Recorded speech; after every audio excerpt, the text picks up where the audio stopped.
ബിലഹരി രാഗം 29ാമത്തെ മേളകർത്താ രാഗമായ ധീരശങ്കരാഭരണത്തിൽ ജന്യമാണ്.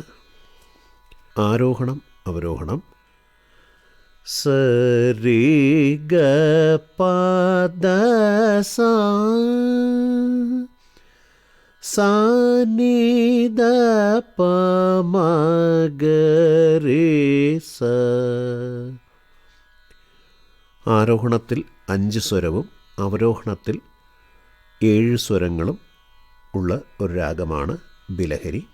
ആയതിനാൽ ഇത് ഔഡവ സമ്പൂർണ്ണ രാഗമാണ്.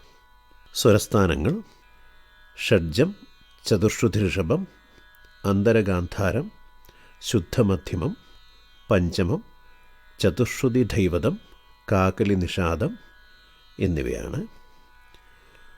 ആരോഹണത്തിൽ മധ്യമം, നിഷാദം എന്നീ സ്വരങ്ങൾ വർജ്യമാണ്. അതുകൊണ്ട് ബിലഹരി ഒരു വർജ്യരാഗമായിട്ട് കണക്കാക്കാം. ഔഡവ സമ്പൂർണ്ണ രാഗമായ ബിലഹരിയിൽ രീ, അതായത് ഋഷഭം, ദ ധൈവതം, നീ നിഷാദം എന്നീ സ്വരങ്ങൾ രാഗഛായ സ്വരങ്ങളാണ്. ഋഷഭം, പഞ്ചമം എന്നിവ ന്യാസസ്വരങ്ങളാണ്. പ്രഭാതകാലമാണ് ഈ രാഗത്തിന് അനുയോജ്യമായ സമയം. ബിലഹരി രാഗം വീരരസത്തെ ഉളവാക്കുന്നു.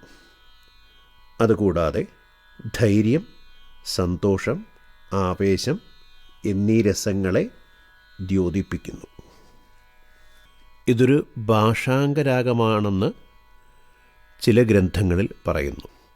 അതിന് കാരണം എന്തെന്ന് വെച്ചാൽ, ചില സന്ദർഭങ്ങളിൽ കൈശിക നിഷാദം ഒരു ഭംഗിക്ക് വേണ്ടി ഈ രാഗത്തിൽ പ്രയോഗിക്കാറുണ്ട്.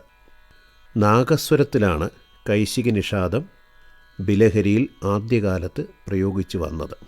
പിന്നീട് കുറേ കാലങ്ങൾക്ക് ശേഷം മദ്രാസ് മ്യൂസിക് അക്കാഡമി വിദ്വത് സദസ്സിൽ വെച്ച് ബിലഹരിയിൽ കൈശിക നിഷാദം ചേർക്കാം എന്ന് തീരുമാനിക്കുകയുണ്ടായി.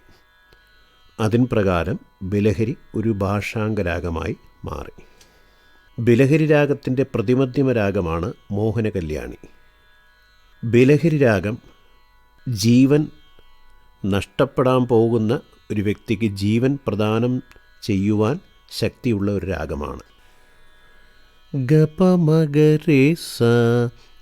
അവരോഹണത്തിൽ സനിദപ്പ എന്ന് വരുന്നുണ്ടെങ്കിലും ചില പ്രയോഗങ്ങളിൽ സദരിസ എന്നുള്ള പ്രയോഗം പ്രയോഗിക്കേണ്ടതാണ്. അതായത് സദരി സനിനിദ പദ എന്തെന്ന് വെച്ചാൽ ആരോഹണ ക്രമത്തിൽ വന്നാലും ആരോഹണ ക്രമമാണ് സദ എന്ന് വരുമ്പോൾ, സനിരി എന്ന് വരത്തില്ല.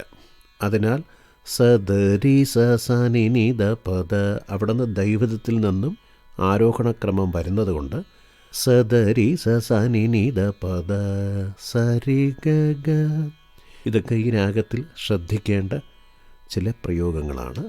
അതുപോലെ ഗ പദ സനിദ പ മഗരി, ഗ പ മഗരി, സരി ഗ പ മഗരി അല്ല സരി ഗ മഗരി എന്ന് പ്രയോഗിക്കുവാൻ പാടില്ല. എന്തെന്ന് വെച്ചാൽ സരിഗ മഗരി എന്ന് പ്രയോഗിക്കുന്ന പക്ഷം രാഗത്തിന് വ്യത്യാസം സംഭവിക്കാം, ശങ്കരാഭരണം പോലെ തോന്നാം. ആയതിനാൽ സരിഗ പമഗരി എന്ന് പ്രയോഗിക്കുന്നതായിരിക്കും കൂടുതൽ രാഗസഞ്ചാരത്തിന് സഹായകരമായിട്ടുള്ളത്.